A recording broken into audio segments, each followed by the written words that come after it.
Good morning. I'm Mark Madden, and I've been a parishioner here now for Our Lady of Lourdes for 38 years. We were challenged this past year due to COVID pandemic and restrictions.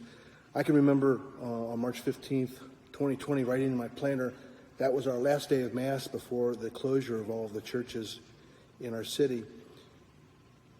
I was wondering at that time when we would return to the church again to celebrate Mass together.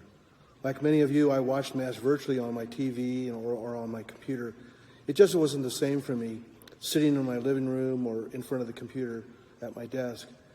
I missed our gathering together in our church for Mass. Even at communion time, I pray deeply the act of the spiritual communion.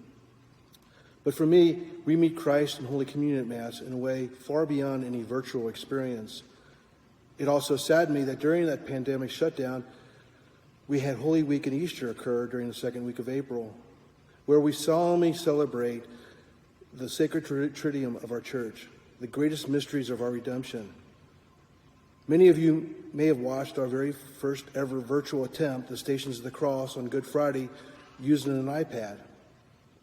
Then on Holy Saturday morning, I received a call from Father Len to assist him that evening in an Easter Vigil Mass for our parish in the church. Due to the shutdown, only Father Len, my wife Betty, and I were able to attend. Although all of you were in our prayers that evening, the emptiness of the church was heartbreaking. All of you were deeply missed. Finally, after 10 weeks of virtual Masses, we were finally able to reopen the church on last year's Memorial Day with mandated restrictions. Although some of us returned to Mass, it was still necessary for a time for many of us to continue to delay our returning to church for health and safety concerns.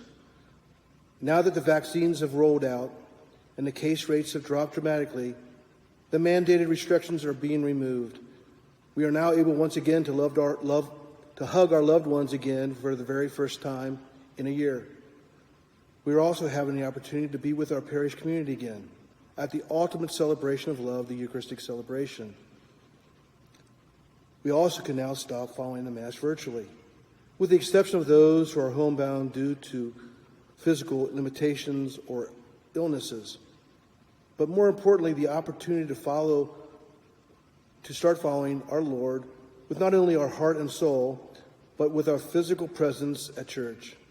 So we too can be with our Lord in his real presence in Holy Communion and in our gathered community at Mass.